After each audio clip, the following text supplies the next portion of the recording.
नहीं, देखिए सबसे बड़ी बात है कि प्रधानमंत्री हमारे भी हैं और हम सभी लोगों को प्रधानमंत्री जी का बड़ा सम्मान है।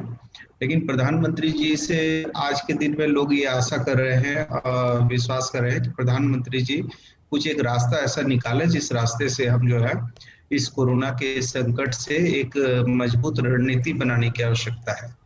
माननीय मुख्यमंत्री जी से उन्होंने बातचीत किया, बातचीत करने पर उन्होंने सिर्फ अपनी बातों को कहा, माननीय मुख्यमंत्री जी की कोई भी बात को सुना नहीं। और माननीय मुख्यमंत्री जी को कुछ दिशा निर्देश भी देने थे और उनको भी, माननीय मुख्यमंत्री जी को भी राज्य से संबंधित समस्याओं से संबंधित बातचीत करनी थी। जी। तो हम हमारे मुख्यमंत्री जी ने कोई अपमान नहीं किया है। हम अपनी अभिव्यक्ति की आजादी को भी, यदि आप कहेंगे कि ये सम्मान के विरुद्ध है, तो ये अभिव्यक्ति की आजादी को छीनने का हक इस लोकतंत्र में किसी को किसी ने नहीं दिया है। इसलिए मैं समझता हूँ कि ये माननीय प्रधानमंत्री जी को भी चाहिए कि जब कोई भी राज्य के मुख्यमंत्री से बातचीत करें तो कम से कम कोई ठोस रणनीति पे बात होनी चाहिए, कोई ठोस बातचीत पर बातचीत होनी चाहिए। केवल कोरम पूरा कर देना और अपनी बात को कह देना और कह के रख देना, ये शायद उचित नहीं होगा, क्योंकि आज जरूरत यह है कि फेडरल गवर्नमेंट एक दूसरे के सहयोगी साथी के रूप में इस कोविड-19 के इस अभिशाप से मुक्ति के लिए केंद्र और राज्य की सरकार, चाहे हमारे 100 राजनीतिक मतांतर हो सकते हैं, लेकिन हमको और केंद्र को ये चाहिए कि आज मानव हित में, राज्य हित में, राष्ट्र हित में हमको अपनी सभी चीजों को छोड़कर केवल और केवल कोरोना की इस अभिशाप से मुक्ति और राज्य की जनता कैसे इस मातम और मृत्यु से बचे और कैसे इस अभिशाप से मुक्ति हो, इस पर विचार करना चाहिए, ना कि हम और आप मिलकर कोई भी राजनीतिक केवल उद्देश्य की पूर्ति करने के लिए काम करेंगे, तो ये उचित नहीं होगा। बन्ना जी, ठीक है आपकी बात, लेकिन ये भी तो है ना कि जब दो लोगों की बात होती है तो आप अपनी बात, आपके मुख्यमंत्री अपनी बात रख सकते थे। खैर, क्योंकि हम यहाँ गाँवों में हम कोरोना पहुंच रहा है, बंद क्यों थे? वो बहुत ज्यादा सुन पा रहे हैं आवाज सर हमारी आप, बन्ना जी? असलम शेख जी भी इस वक्त हमारे साथ जुड़ चुके हैं। असलम जी, महाराष्ट्र ने पहली लहर में भी बहुत ज़्यादा परेशानियां देखी, दूसरी लहर में बहुत ज़्यादा प्रभावित रहा, लेकिन सुप्रीम कोर्ट ने आपके ऑक्सीजन मॉडल की, महाराष्ट्र और मुंबई की तारीफ की, बीएमसी की तारीफ की। लेकिन अब ये जो गांवों में पहुंच रहा है, क्या स्थिति है इस वक्त गांवों में महाराष्ट्र के, और वहां आप कोरोना से कैसे निपट रहे हैं?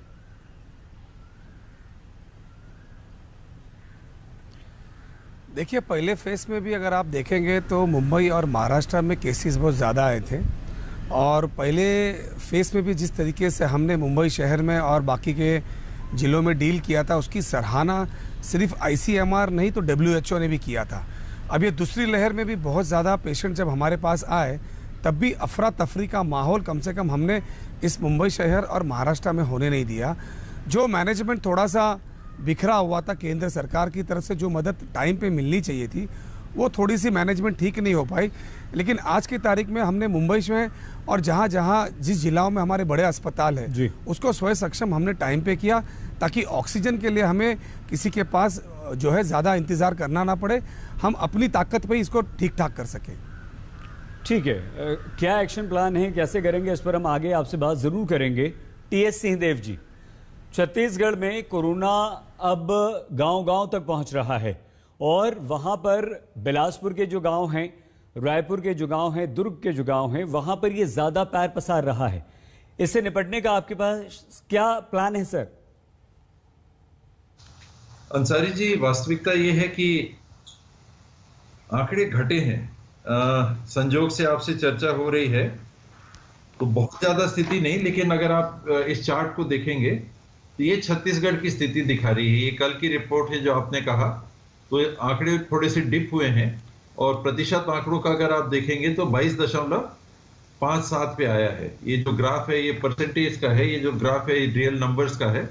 तो ये बाय चांस आपसे बात करते करते ये कागज मेरे पास था, ये मैंने आपको बताया।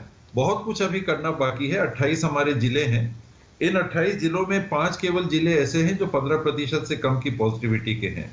17 जिले ऐसे हैं जो 15 और 30 के बीच में हैं, ये 22 जिले हो गए, और 6 जिले ऐसे हैं जो 30% से ऊपर की पॉजिटिविटी के हैं। तो अभी चिंता की बात, हमारे लिए बड़ी चिंता की बात बनी हुई है। 2 संभाग 10 जिले जो हमारे हैं उनमें गिरावट आई है। जहां पहले केसेस ज्यादा आए थे, रायपुर और दुर्ग संभाग 5-5 जिले हैं, ये 10 जिले हो गए। और बस्तर संभाग के 7 जिले, 17 जिले, ये 17 जिले हैं जिसमें स्थिति थोड़ी संतोषजनक है। बिलासपुर संभाग के 6 जिले और सरगुजा संभाग के 5 जिले, ये हमारे लिए अभी चिंता का सबब बने हुए हैं। इनमें पॉजिटिविटी हाई है, अभी पॉजिटिविटी भी हाई आ रहे हैं, केसेस भी आ रहे हैं, ये हमारे लिए चिंता की बात बनी हुई।